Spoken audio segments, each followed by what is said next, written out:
It is the year 1939. The world is restless. In March, Czechoslovakia was dissolved and annexed by Germany. Japan and China have been at war since 1937. The civil war in Spain ended with the victory of Franco and his Spanish nationalists. The British Empire is still a first-rate world power. Chamberlain is the British Prime Minister. Hitler rose to power in 1933. Mussolini rules Italy. Germany and Italy have signed the Rome-Berlin Axis, a military alliance.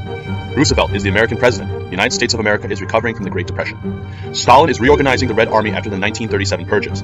Poland and Germany are butting heads. The Germans claim the city of Danzig. We are at the gates of the Second World War. Nazi Germany and the Communist Soviet Union are political opposites.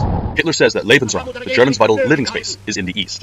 Stalin never hides his expansionist policies towards the west. But on August 23, 1939, Germany and the Soviet Union signed the Molotov-Ribbentrop Pact, a non-aggression treaty.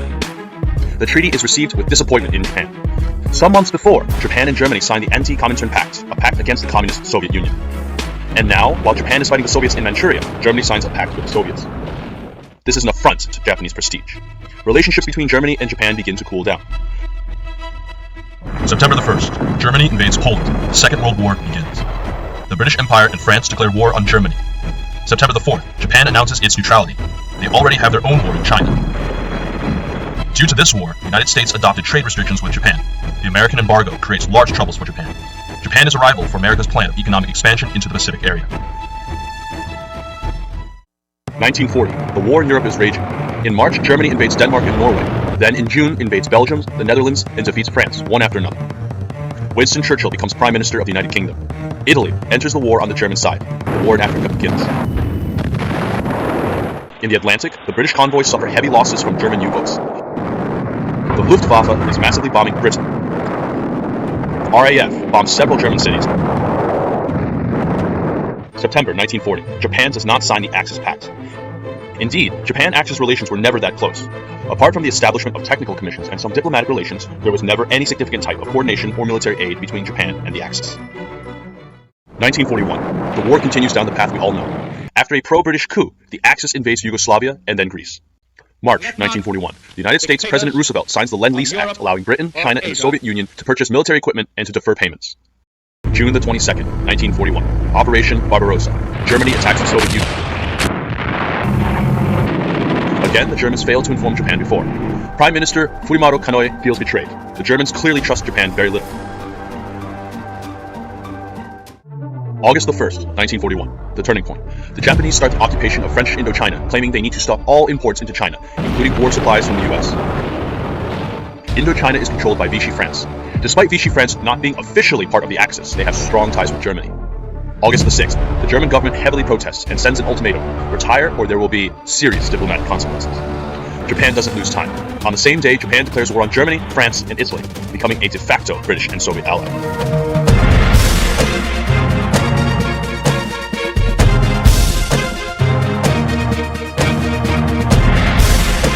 The Imperial Navy has the order to sink all German cruisers in the area. The Italian base of Tianjin in China is occupied.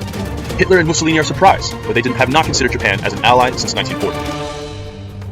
The declaration of war on the Axis was a good strategic move. Japan has little to gain from an alliance with the Axis. Europe is far away. Germany and Italy can't help Japan, apart from maybe a naval squadron. And the Axis can, in no way, damage Japan. This war could be a way to circumvent the embargo and obtain from the British Empire at least some of the resources vital for their industries. Last but not least, the Soviets are now allies. The Japanese experienced Soviet firepower at Nomonhan, and now they don't want nothing to do.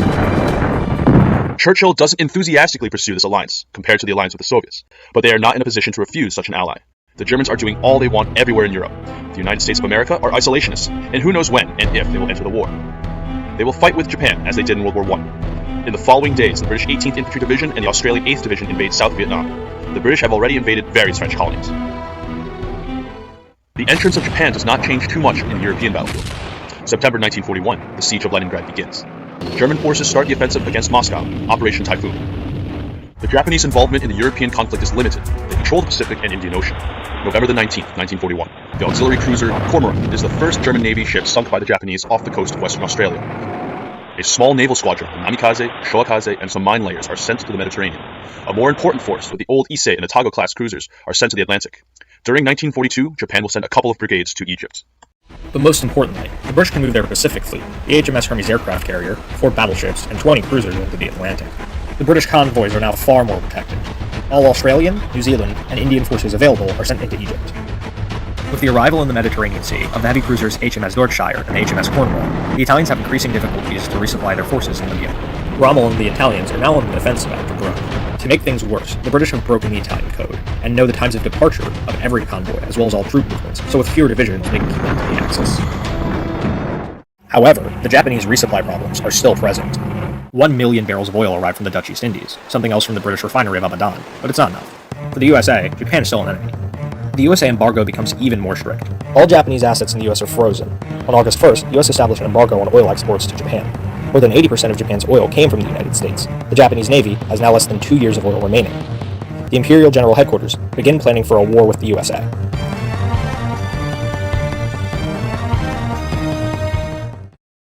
September, British and Soviet troops invade Iran. The USA protests. Part of the American industry, Henry Ford first, pressed the government to sell weapons to the Axis too. December 26, 1941. The Japanese take the decision. A Japanese naval force of 6 aircraft carriers under the command of Nagumo depart from the Kurili Islands and arrives on Tahiti near Hawaii. December 7th. The Japanese launches the attack on Pearl Harbor. The attack leaves 8 American battleships out of action, killing 2,400 men. December 8th, the United States declares war on Japan, and only on Japan.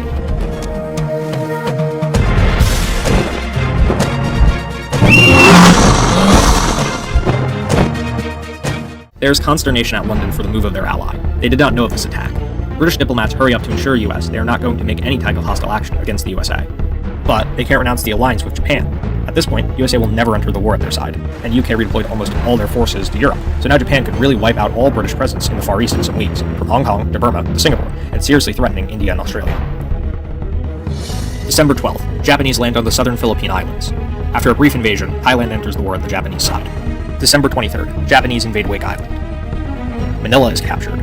No war with the British, so the Japanese can use all their forces against USA. Japan appears to be unstoppable. British Royal Navy has the strict order to avoid any type of action against the US Navy. However, they are fighting along the Japanese in the Seven Seas, and an incident is only a matter of time.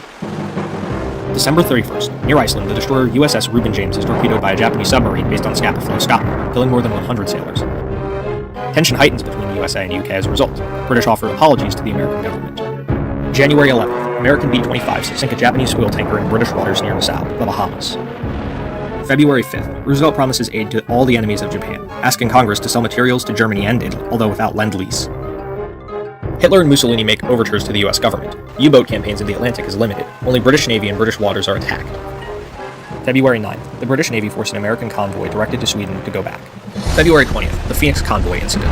A Japanese destroyer who is escorting a British convoy east of the Gilbert Islands is sunk by a USA naval force, including the USS Phoenix. The British merchant ships, after its passengers are allowed 30 minutes to board lifeboats, are sunk. February 22nd, 1942. Great Britain declares war on USA. The World War starts now.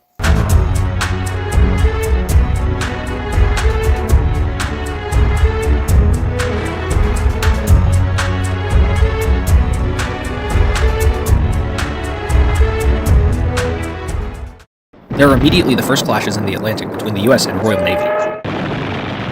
Swordfish aircraft from the HMS Furious sink 2 American destroyers near Newfoundland. The USS Roper sinks a British submarine. Despite some British believing it's time to recolonize, Churchill declared war on the USA only because he thinks it's inevitable. Britain can't allow a gigantic flow of US supplies, weapons, and oil to arrive in Europe. And better to fight the USA now, when the US Army has not reached its full potential. Churchill hopes that the war will result in a long stalemate, making war unpopular in the United States, followed by a negotiated peace.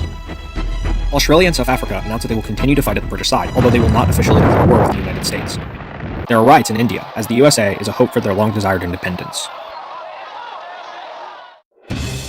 Canada immediately declares its neutrality in this war. The USA asks to occupy the ports of Halifax, Vancouver, and Newfoundland until the war ends. Canada can't permit such a request. February 27, 1942, American troops start the invasion of Canada. The Americans follow a plan called War Plan Red. The 1st U.S. Army lands at St. Margaret's Bay, then assaults the port of Halifax. The Canadian power plants near Niagara Falls, held by the Royal Canadian Regiment, are taken after a bloody battle of 3 days. This is followed by an invasion on 3 fronts: from Vermont to take Montreal and Quebec, from the Midwest to capture the strategic nickel mines of Ontario, and from North Dakota to seize Winnipeg. Winnipeg is taken after 2 weeks. Vancouver is easily taken. It denies Britain and Japan a naval base and cuts Canada off from the Pacific Ocean. Canadians have a defense plan, the Defense Scheme No. 1. They plan to rapidly occupy Seattle, Great Falls, Minneapolis, and Albany. No hope of holding the objectives. The idea is to divert American troops away from Canada long enough for the British to arrive with reinforcements. This plan fails almost immediately, or better, it does not start at all, and the reinforcements from Britain will never arrive, apart from 2 squadrons of Hurricanes. Britain knows it's impossible to defend Canada against the much larger United States, and they have other more urgent problems, like Germany breathing down their throat. The British Army is not the Red Army. Their resources are limited. The Canadians are alone. And after some initial success, the US invasion is stopped. The US Army fails to take Halifax. They only occupy New Brunswick, cutting Nova Scotia off from the rest of Canada at the railway junction in Moncton. The US Army is stopped at the gates of Montreal and Toronto. Canadians are experienced military, better armed, and can take more advantage out of their terrain. Someone sees parallels with the Soviet-Finland Winter War. The USA Army is not ready for the war in 1942. Obsolete equipment, poor training, and a lack of experienced officers. Very few saw combat of any kind. The USA has no real tank force. The primary tank is the M3 Lee, a tank with a very limited 75mm gun, smooth tracks, and an impractical high profile. It can be killed from almost anywhere and in any kind of terrain. The B-24 is yet in service, but with low numbers, and there are the B-17s. The USAAF's best fighters are the P-40 Tomahawk and the P-39 Airacobra. The P-38 is already operational. The US Navy's battleships were never tested in war, except for their diving ability at Pearl Harbor. Hitler and Mussolini are pleased for the entry into the war of the USA. Hitler does not take the Americans too seriously, but apart from the stop of the Lend-Lease, he hopes that the US will distract the important British force away from Europe. Europe, 1942, Eastern Front. The Soviet winter counteroffensive pushes the freezing German army back 100 kilometers from Moscow. The front stabilizes. The siege of Leningrad continues. Part of the British Navy leaves the Mediterranean to fight in the new Atlantic front. Royal Navy air carriers Hermes, Penelope, Repulse, and the battleship Prince of Wales are deployed in the Far East, but far from the war zones. In the western northern Atlantic, the American Navy try to block British-Canadian traffic, but they do not attempt to openly face the British fleet, nor for the moment send soldiers or materials into Europe. The Royal Navy is still the strongest navy in the world. There are the first collaborations with the Germans. German U-boats in the St. Lawrence Bay sunk several merchant ships. US public opinion, after some differences, will attempt to fight at the Hitler side, as in our timeline they accepted to fight for Stalin. Pacific Ocean, 11th of March. The Japanese land on Mindanao. April 31st, MacArthur evacuates the Philippines. 2nd of May, 1942. Japanese land forces invade Indonesia, fearing a similar action by the Americans. The Dutch government in exile of London can't do anything. There are weak protests from London. The Dutch are allowed to continue to administer Indonesia. The Dutch East Indies alleviate part of the oil problem to the Japanese Navy. 4th to the 8th of May, 1942. Japanese forces under Admiral Shima make unopposed landings on Samoa, opening the Battle of the South Pacific, the first battle in which aircraft carriers engage each other. The US sinks the Japanese light carrier Shoho. The US lose their fleet carrier Lexington, and the Yorktown is damaged. Japan begins the invasion of the Aleutian Islands. Japanese midget subs based in the Canadian port Prince Rupert sink a support ship in Alaska. British Navy bombs the US coastal bases Portland, Boston, Norfolk, Savannah, Charleston. The 19th of June, Operation Jubilee, a raid by British and Canadian forces with 20 Mark IV Churchill tanks in Portland, Maine, ends in disaster. They come under heavy gunfire and most are killed or captured by the American defenders.